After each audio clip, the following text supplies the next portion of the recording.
तू म्हणालास की निक्की तुझी प्रायोरिटी होती स्टार्टिंगपासून आणि सेम टाईम तुझ्या आणि वैभवमध्ये पण ते डील झालं होतं की तू माझ्यासाठी उभा राहा, मी तुझ्यासाठी उभा राहीन. पण जेव्हा वैभव समोर होता आणि निक्की आणि वैभवला चूज करायची जेव्हा संधी आली तेव्हा तू ऑलवेज निक्कीला चूज केलंस.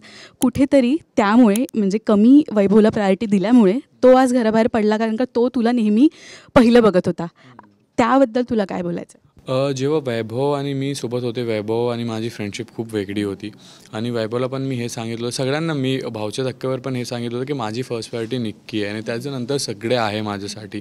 आणि तुम्हाला पण माहिती आहे, जेव्हा मी टास्क परफॉर्म केला आहे, जे काही मी केलं आहे, मी ह्यांना सांगितलं होतं की मी तुमच्यासाठी उभा आहे तर उभा आहे. जेव्हा मी कॅप्टन्सी दावेदारीतून बाहेर येणार तर मी फक्त तुमच्यासाठी खेळणार आणि मी ती प्रायोरिटी त्यांना दिली आहे. फक्त जी पर्सनल प्रायोरिटी होती ती मी निक्कीला पर्सनल प्रायोरिटी दिलेली आहे. बाकी जे दुसरी प्रायोरिटीज होती ती मी दिलेली आहे आणि लोकांनी बघितलं पण आहे की मी कधी कोणाला नॉमिनेशनमध्ये टाकलं नाही. आणि जेव्हा मी कॅप्टन्सी दावेदारीतून बाहेर बाद झालो त्याच्यानंतर मी वैभव आणि जान्हवीसोबतच उभा होतो.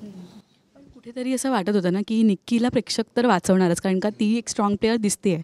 पण जेव्हा तुझी कॅप्टन्सी दुसऱ्याला द्यायची वेळ आली तेव्हा जरा असा बॅक ऑफ द माइंड विचार नाही आला की आपण वैभवचा विचार केला पाहिजे का? तिकडे असं झालं होतं ना की कॅप्टन्सीचे पहिले 2 दिवस पहिले निक्कीचा आणि माझा असा बोलणं झालं होतं की मी तिला विचारलं की यार तू कधी कॅप्टन झाली होती का तुझ्या सीझनमध्ये. तर ती म्हटली की मी 4 महिने होती पण मी कधी कॅप्टन झाली नाही आणि माझं स्वप्न आहे तर कॅप्टन व्हायचा आणि माझा बड्डे पण येत आहे. ती चेस्टरमध्ये मला सांगितली होती की जर तुला असं वाटलं की मला कॅप्टन्सी तेऱ्या हात में अगर रहेगा तर तू मला देऊ शकतो कॅप्टन्सी. तर मी म्हटलं यार बघ, तू माझी प्रायोरिटी आणि मी तुझ्यासाठी, जर तू नाही झाली आणि तुझं स्वप्न आहे तर छोटूसा स्वप्न आहे तुझा ते मी पूर्ण करू शकतो तुझा. तर ती माझ्या हातात आली आणि तुम्हाला पण माहीत आहे की माईक असतात आमच्याकडे, तर बिग बॉस सगळे ऐकतात की कोणाला काय पाहिजे, देऊ शकतो का नाही देऊ शकतो हे तोंडावर बोलतो आहे, पण याच्यावर जेव्हा जिम्मेदारी दिली तर त्याच्यानंतर तू देऊ शकतो का नाही देऊ शकतो, तर मी दिली. आणि ती मला असं वाटलं नाही की मी वाईट केलं काही, कारण कॅप्टन्सी दिल्यानंतर पण ती माझी जिम्मेदारी होती की कॅप्टन तो आठवडा कसा पाडायचा, कारण मला माहीत होतं की निक्कीला कॅप्टन्सी दिली तर खूप काही होणार घरामध्ये.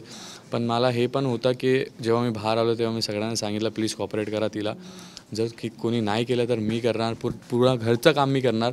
तर मी तसं केलं, 6 ड्युट्या केले मी त्याच्या कॅप्टन्सीमध्ये. तर ती तशी माझी फ्रेंडशिप आहे.